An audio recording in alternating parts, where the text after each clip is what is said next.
Mesdames et messieurs, bonjour. Situation socio-politique du Mali. Après l'annonce de la démission du président Ibrahim Boubacar Keïta, les membres du Comité national pour le salut du peuple ont fait leur première sortie à travers une déclaration lue ici par le porte-parole du Comité national pour le salut du peuple, le colonel-major Ismaël Ouagé. Comité national pour le salut du peuple, CNSP, adresse à la nation, malienne et maliens.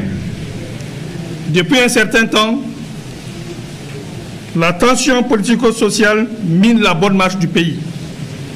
Les contestations nées des dernières élections prouvent à suffisance que le pays va mal.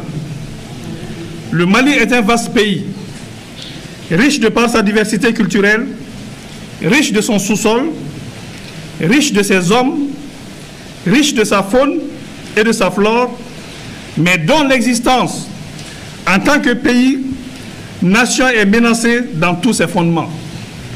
Notre pays, le Mali, sombre de jour en jour dans le chaos. L'anarchie et l'insécurité par la faute des hommes chargés de sa destinée. La vraie démocratie ne rime point avec complaisance, ni faiblesse de l'autorité de l'État qui doit garantir la liberté et la sécurité du citoyen. Maliennes, Maliens, le clientélisme politique, la gestion familiale des affaires de l'État ont fini par tuer toute opportunité de développement dans le peu qui reste encore de ce beau pays. La gabégie, le vol et l'arbitraire sont devenus des vertus. Face à l'ineffectivité de la bonne distribution de la justice, celle-ci est en déphasage avec les citoyens et n'a pas les moyens d'assurer son indépendance et son efficacité. L'éducation nationale piétine et même patauge. La santé est au plus offrant. La décentralisation prônée comme moyen de rapprocher le pouvoir des populations a complètement manqué d'accompagnement des moyens par l'État. Maliennes et Maliens, des villages entiers sont brûlés, de paisibles citoyens massacrés, et nous déplorons tous les jours la perte de nos compagnons d'armes. L'horreur est devenue le quotidien du Malien. Les Maliens sont devenus des réfugiés dans leur propre pays, en proie à toutes les difficultés existentielles. Le banditisme de grand chemin, braquage et vol à main armée osés sont légion. Le terrorisme et l'extrémisme détruisent la cohésion sociale et ne sont pour autant pas une fatalité. La mauvaise gouvernance avec son lot de frustration a fait perdre aux Maliens l'espoir d'un lendemain meilleur.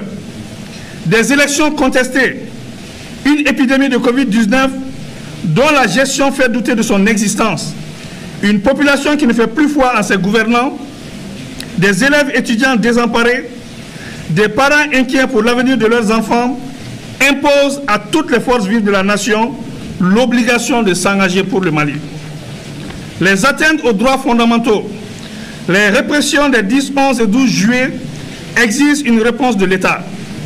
La grave crise institutionnelle, la lutte contre la corruption, la bonne gouvernance sont aujourd'hui au cœur des attentes fortes. Maliennes et Maliens, face à la difficulté de garantir à ce jour le respect de la Constitution, l'intégrité du territoire, l'indépendance de l'unité nationale, de la paix et de la cohésion sociale, M. Ibrahim Boubacar Keïta et son régime, après dissolution de l'Assemblée nationale, ce jour 18 août 2020, a rendu sa démission. Afin d'éviter au pays de sombrer, nous, forces patriotiques regroupées au sein du Comité national pour le salut du peuple, CNSP, avons décidé de prendre nos responsabilités devant le peuple et devant l'histoire, d'assurer la continuité de l'État et des services publics. Cette lourde responsabilité ne s'accomplira pleinement qu'avec l'ensemble des forces vives de la nation. À compter de ce jour, 19 août 2020, toutes les frontières aériennes et terrestres sont fermées jusqu'à nouvel ordre. Un couvre-feu est instauré de 21h à 5h du matin jusqu'à nouvel ordre. La continuité des services publics sera assurée par ceux qui en ont droit au regard des textes en vigueur. La société civile et les mouvements sociopolitiques sont invités à nous rejoindre pour ensemble créer les meilleures conditions d'une transition politique civile conduisant à des élections générales crédibles pour l'exercice démocratique à travers une feuille de route qui jettera les bases d'un Mali nouveau. L'heure est au-delà des clivages politiques et idéologiques sémant les graines de l'affrontement et de l'intolérance et conduisant à la haine qui est maléfique. Nous demandons aux organisations sous-régionales et internationales de nous accompagner pour le bien-être du Mali. La MINUSMA, la Force Barkhane, le J5 Sahel, la Force Takuba demeurent nos partenaires pour la stabilité et la restauration de la sécurité. S'adressant à vous, frères d'armes, nous vous exhortons à assurer la continuité de vos missions régaliennes tant qu'organiques et coopérationnelles. Maliennes et Maliens, avec vous, debout comme un seul homme, nous pouvons redonner à ce pays sa grandeur d'antan et son rayonnement sous-régional et international. Il ne paraît pas aisé, mais en arrêtant la saignée des comptes publics, beaucoup de revendications catégorielles pourraient être gérées. Tous les accords passés avec les partenaires nationaux, régionaux et internationaux seront respectés. Nous invitons par ailleurs nos frères de la coordination des mouvements de l'Azawad-Sema et de la plateforme à nous rejoindre pour la mise en œuvre efficiente de l'accord issu du processus d'Alger. Rien ne doit entraver l'unité de la nation malienne. Nous sommes attachés au processus d'Alger.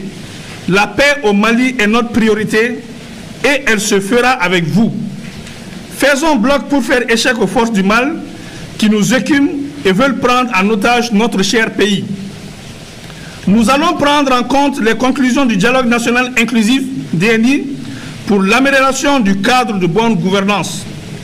Maliennes et Maliens, nous ne tenons pas au pouvoir, mais nous tenons à la stabilité du pays, qui nous permettra d'organiser dans des délais raisonnables consentis des élections générales pour permettre au Mali de se doter d'institutions fortes, capables de gérer au mieux notre quotidien et restaurer la confiance entre les gouvernants et les gouvernés. Nous invitons tous les regroupements syndicaux et sociopolitiques à la retenue sans violence, sans rancune et sans vengeance aucune. Conservons l'esprit démocratique et donnons espoir à ce peuple qui le mérite. Vive la République, vive la nation, vive le Comité national pour le salut du peuple.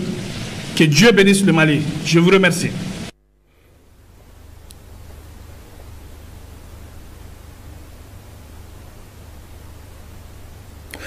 C'était là donc le colonel-major Ismaël Ouagué. Il est le porte-parole du Comité national pour le salut du peuple. C'est tout donc pour ce flash spécial. Merci de nous avoir suivis. Passez d'excellents moments en compagnie des programmes de l'heure thème. À très bientôt.